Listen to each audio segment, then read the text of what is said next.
Bem, bom dia a todos. Direito Penal 3. Hoje, dia 2 de junho. Hoje é dia 2 de junho.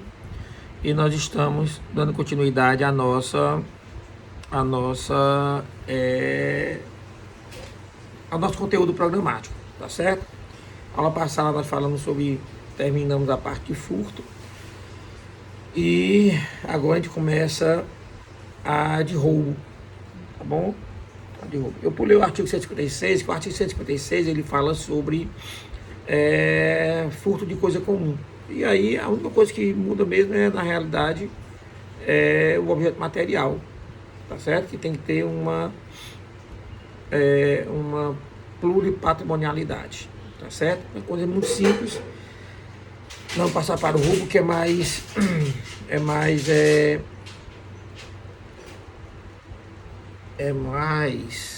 importante para vocês, tá bom?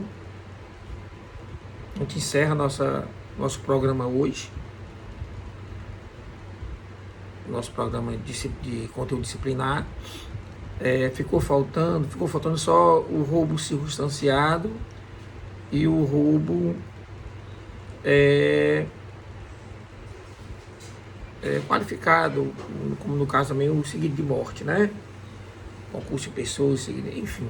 Essa parte aí, o roubo circunstanciado e o latrocínio também chamado, né? Que essa denominação latrocínio é uma denominação puramente doutrinária. O código ele adota o roubo seguido de morte. Tranquilo? No caso do roubo seguido de morte, foi que eu fiz. Vocês sabem que hoje nós temos nossa prova. Tranquilo? Hoje se inicia o prazo da realização da nossa prova.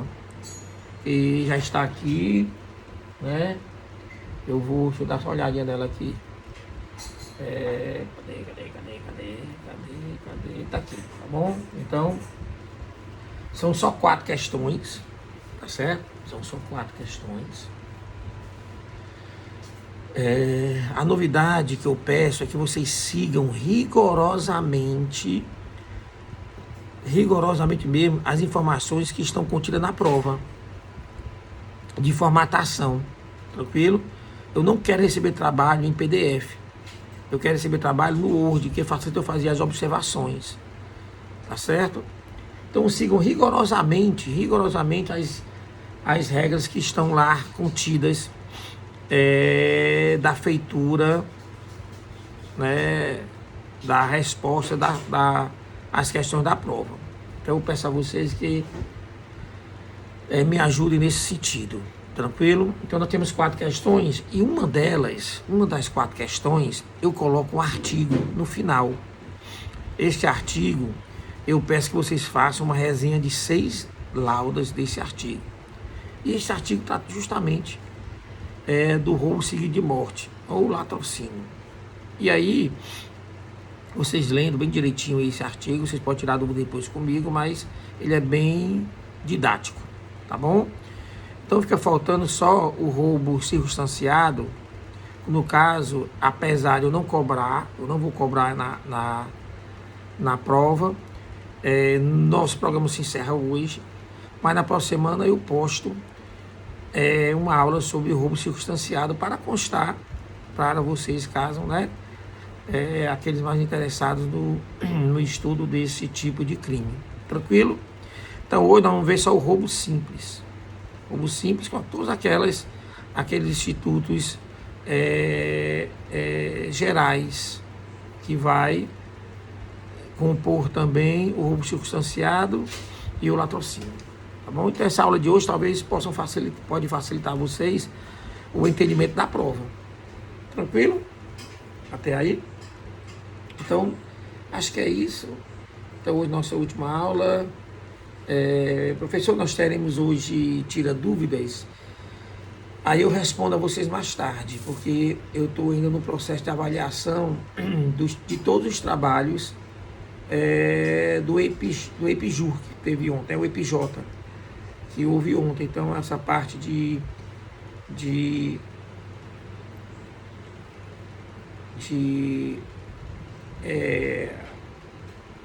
não apenas corrigir, porque os trabalhos já foram avaliados, mas eu vou fazer algumas correções, observações mais metodológicas. E ficou comigo. E nós tivemos 32 trabalhos, então isso pode me tomar um tempo, né, muito grande. E eu não sei se vai dar para editar o Tira Dúvidas de hoje.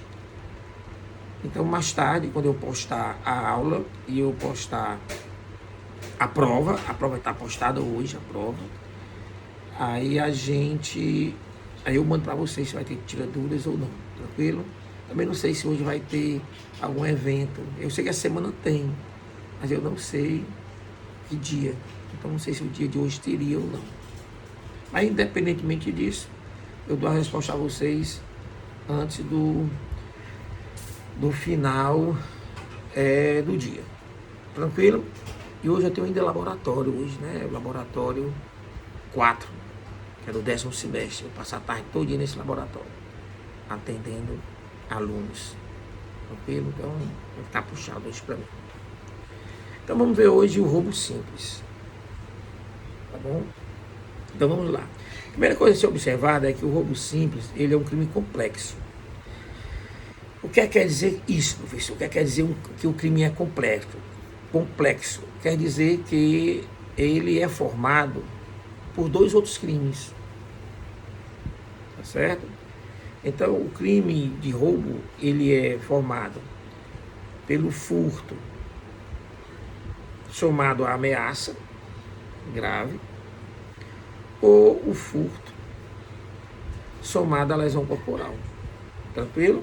Então, o roubo, ele se compõe como um crime complexo porque ele é formado, na sua essência, por 2 outros crimes.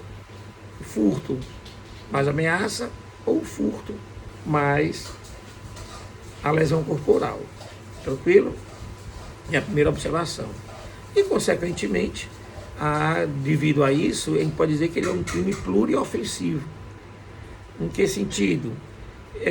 Como ele é formado por 2 crimes, então o objeto material dele vai ser formado também por 2, né? Por 2 objetos, que seria o patrimônio, tá certo? E a integridade física e moral da pessoa humana. Tranquilo? Então, essas são as primeiras observações a serem feitas neste caso. E ele, obviamente, como ele traz consigo, tá certo? Sempre vai trazer consigo, na sua essência, um furto. Então, ele vai ter alguns elementos que se identificam com o furto. Primeiro, por exemplo, a subtração, né? O núcleo tipo de subtração, nesse caso, é idêntico. Vai haver subtração. É claro que vai ter um fim especial, a subtração, e um meio especial, mas é subtração. Segundo, o objeto tem que ser coisa ali móvel também, tá bom? E no terceiro, o assenhoramento definitivo. Então, da mesma forma que o furto, tá certo? O roubo também vai trazer consigo subtração, né, do patrimônio da vítima. A coisa a ser subtraída tem que ser uma coisa móvel, alheia, móvel. E também a pessoa vai roubar para assenhorar-se, né? Tomar para si de forma definitiva a coisa ou o objeto material. Tranquilo? Tá certo?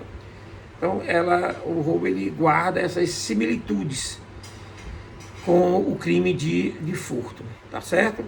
Então, vamos àqueles institutos gerais que nós estudamos em todos os crimes. Primeiro, o objeto jurídico. O objeto jurídico do furto ou do roubo, como ele é um crime complexo, vai ser 2. O patrimônio, tá certo? O patrimônio e a integridade física e moral da pessoa, do ofendido. Tranquilo? O objeto material vai ser a coisa, tá bom? A coisa alheia móvel, tá bom? A coisa alheia móvel. E também, obviamente, a pessoa humana. Viu? Quando o crime é complexo, ele sempre vai trazer consigo mais de um objeto jurídico, como vai trazer consigo também mais de um objeto material, tá bom? E a coisa em si, né? A coisa a ser protegida, quer dizer, o patrimônio, a coisa não necessariamente ela precisa ser lícita. Nós vimos isso na aula passada, tá bom? A posse não necessariamente pode ser lícita e nem a coisa também. Acontecia quando você, por exemplo, você vai, você vem a roubar, por exemplo, um caça-níquel. Caça-níquel é um objeto ilícito, tá bom? Aqui no nosso país. Como um AR-15 também é objeto ilícito, tá bom? Mas se a pessoa vier a assenhorar-se de um desses bens ilícitos, mas de forma violenta, através da grave ameaça ou violência à pessoa, estará assim configurado o crime de roubo. Tranquilo? Crime de roubo, certo? O núcleo tipo, simples, né? O núcleo tipo é o mesmo do furto. Deixa eu abrir aqui o Código Penal só para a gente ler esse núcleo tipo. Núcleo tipo. Código Penal. Abre aqui. Ponto F, 157. Tá lá. Subtrair coisa alheia móvel. Coisa móvel alheia.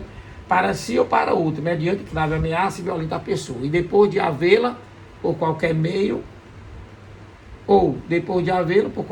reduzida a impossibilidade de resistência. Então, nesse caso especificamente, o núcleo tipo também é subtrair, tá bom? Subtrair. Mas aí vai vir acompanhado ou da grave ameaça, tá bom? Ou da violência à pessoa, ou através do emprego de algum meio que venha a reduzir a defesa da pessoa. Mas o verbo, né, o infinitivo, o núcleo tipo é subtrair. Só que subtrair vai ter que ter um fim especial. Tranquilo? Vai ter que ter um fim especial.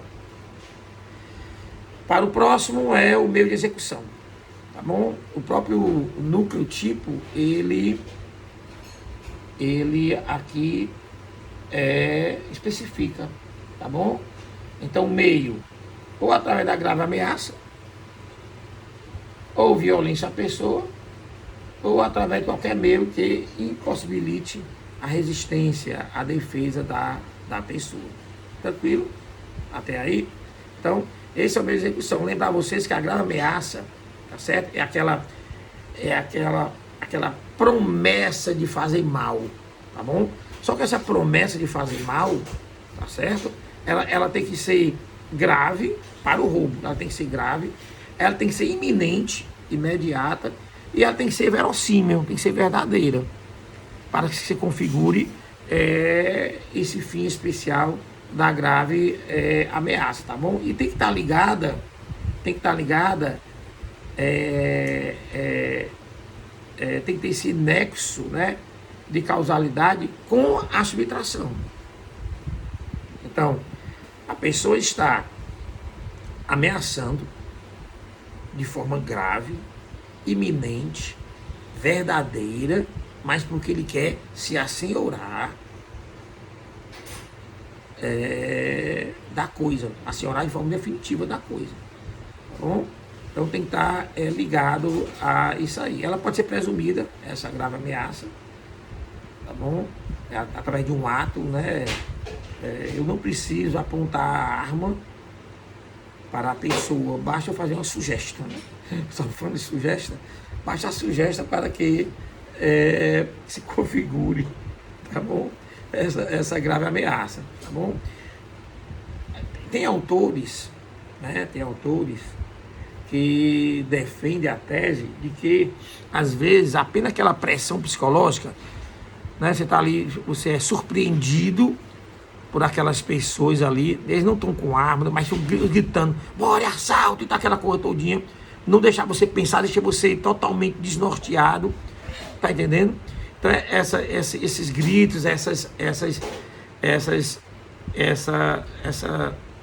surpresa, ela amedronta a pessoa, e esse fato de amedrontar, deixar a pessoa desnorteada, histérica ali naquele momento, isso pode sim configurar-se também em uma grave ameaça. É o que eles chamam de vis compulsiva, né? A vis compulsiva. Tranquilo?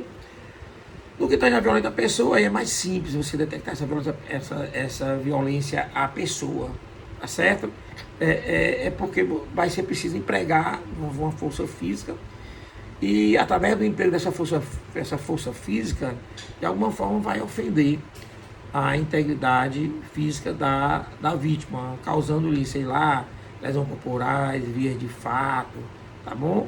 Então, fica mais fácil de se detectar, e mesmo porque deixaria vestígios, nesse caso, mais claros, e um laudo pericial, um exame de corpo de delito ficaria mais perceptível essa violência à pessoa, tá bom?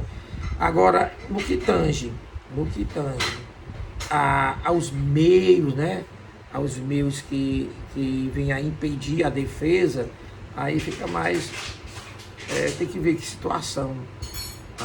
Só o caso concreto, né?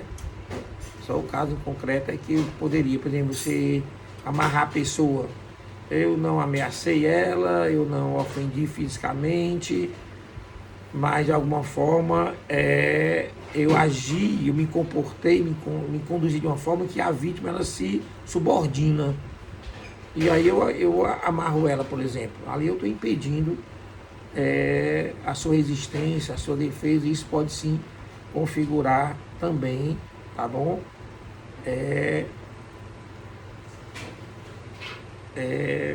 O roubo.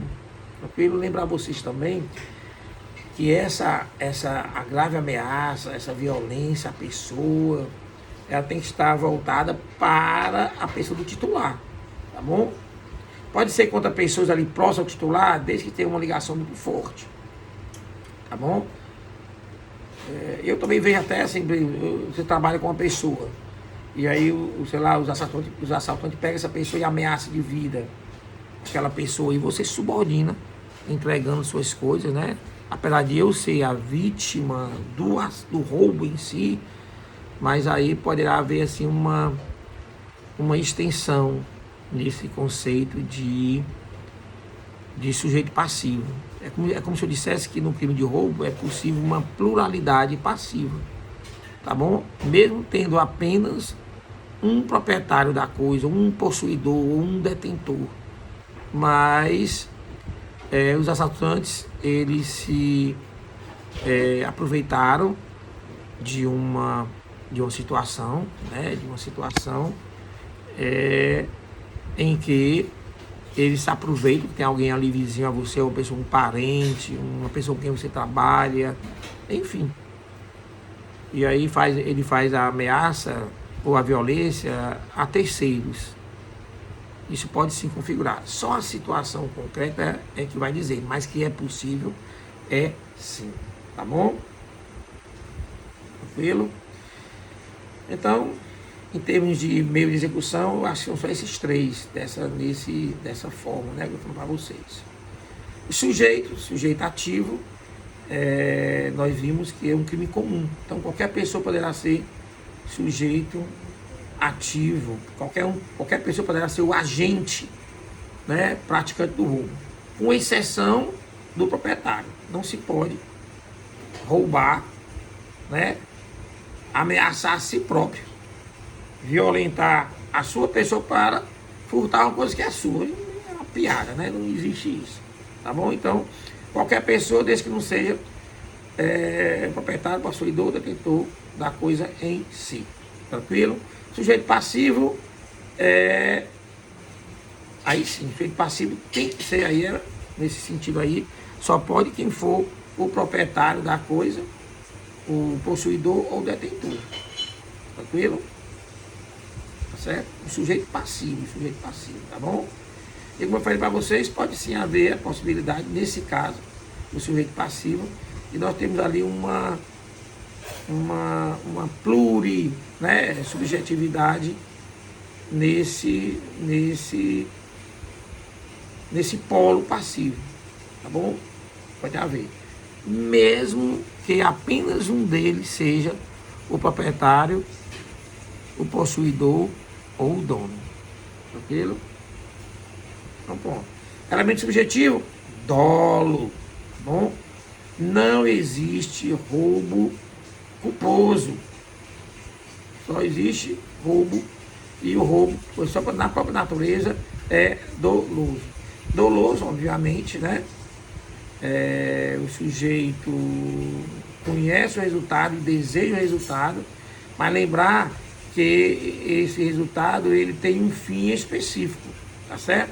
Ele tem um fim específico. Tranquilo? Até aí? Há uma discussão sobre se existiria furto de uso. Bom, furto de uso não há discussão, né? Furto de uso, ele realmente ele torna, né, a conduta atípica, tá certo? Torna a conduta atípica. O que é o furto de uso? É a pessoa assenhorar-se, né?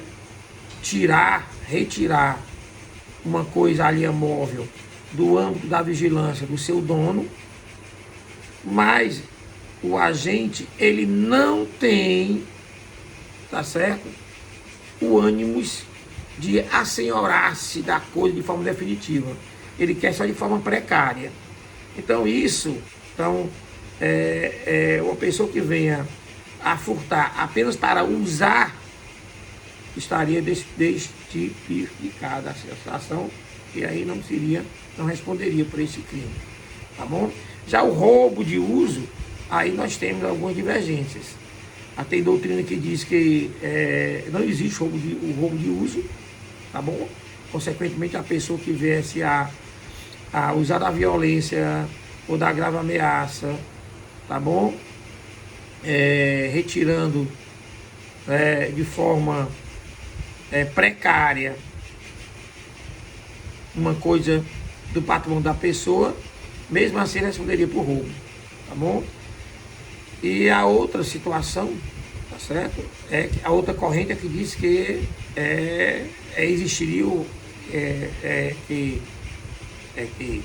existiria o roubo de uso e que a pessoa responderia apenas pelo constrangimento causado. Tranquilo? Se você for no pé da letra, se você for ler literalmente, então a pessoa não podia responder por um roubo de uso, tá certo? Ele responderia pela violência que ele causou, pela ameaça que ele causou, porque o núcleo tipo é subtrair. E subtrair é assenhorar-se de forma definitiva de uma coisa alheia móvel.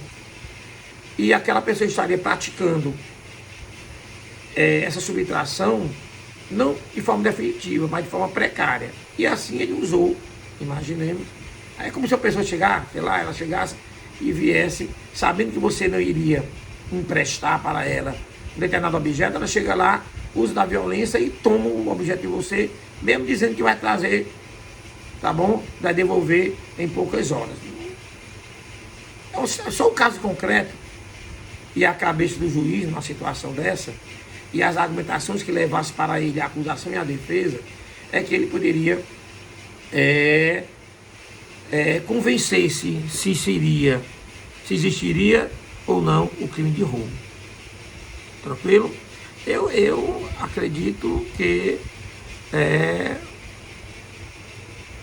pelo fato de não se configurar o núcleo tipo, não seria roubo.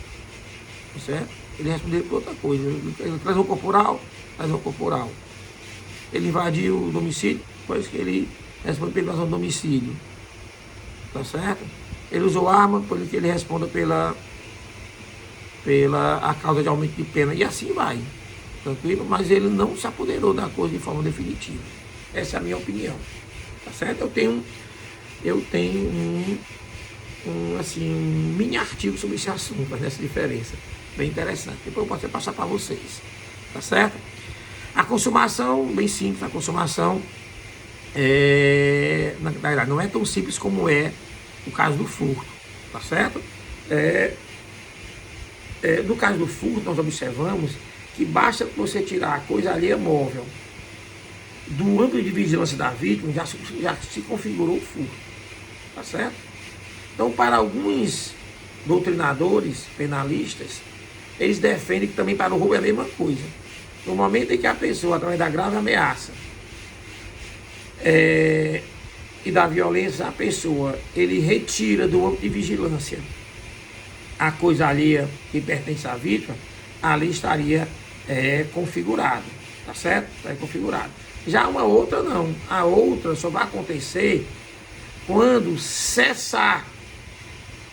houver a cessação da grave ameaça ou da violência à pessoa, tá bom? Com o apoderamento da coisa que se consumaria. Pessoal, isso é importante? Óbvio que é importante. Tá certo? Importante por quê? Porque no primeiro caso, se você observar, se nós partimos do pressuposto de que para se consumar, basta apenas tirar do âmbito de vigilância da vítima a sua coisa, então é um crime material. É um crime casual ou causal.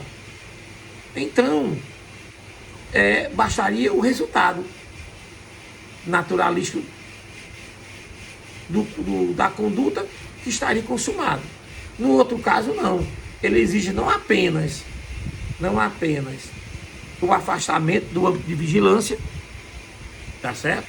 Não apenas o afastamento do âmbito de vigilância da vítima da coisa, mas também a cessação da grave ameaça ou da violência à pessoa. Então, nesse caso, nós estamos diante de um crime, não mais um crime material, mas um crime formal.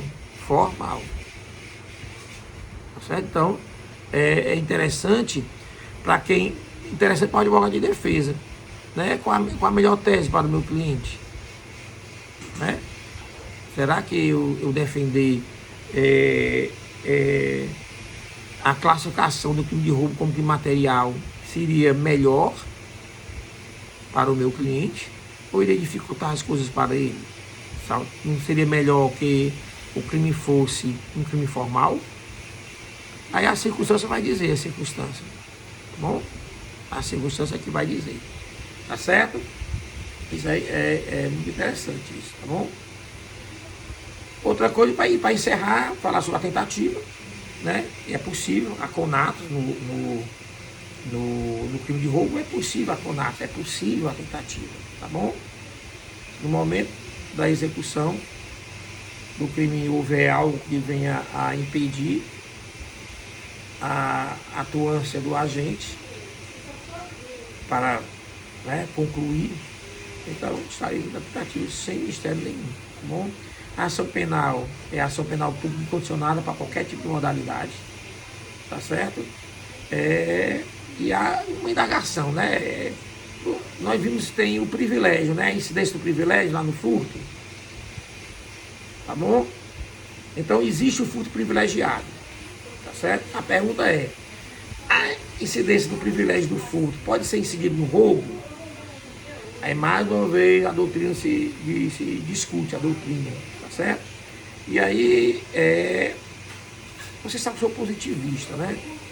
Então, o legislador, ele não previu. Não há uma previsão do privilégio no crime de roubo. O privilégio vai estar no artigo 155. Está lá. Então, na minha humilde opinião, datíssima venha, tá bom? Respeitando a opinião de todos os outros doutrinadores e de vocês, como estudantes do direito. Na minha humilde opinião, se o legislador quisesse que esse privilégio, tá bom, viesse a abarcar o crime de roubo, ele teria colocado,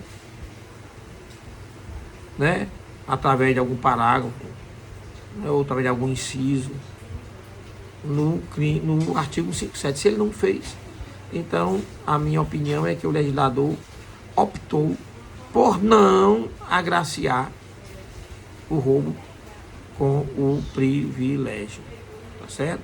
Com o privilégio. Tranquilo, até aí, sem mistério, não? Então, pronto.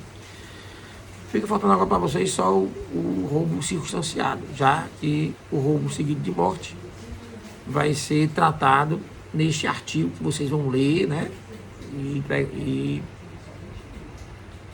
fazer a prova. Outra coisa, a prova vai ser entregue até o dia 15, tá bom? Até o dia 15. Até o dia 15, que é uma segunda-feira, porque na terça eu já quero entregar as notas para vocês. Tá certo? Vocês terão aí 2 semanas para responder 4 questões. Sigam rigorosamente as regras que estão na prova. Tá bom? Que estão na prova. Tá certo? Tem lá até a forma de você fazer o nome do arquivo para enviar para mim pelo AVA. Tá bom? Mais tarde eu comunico a vocês.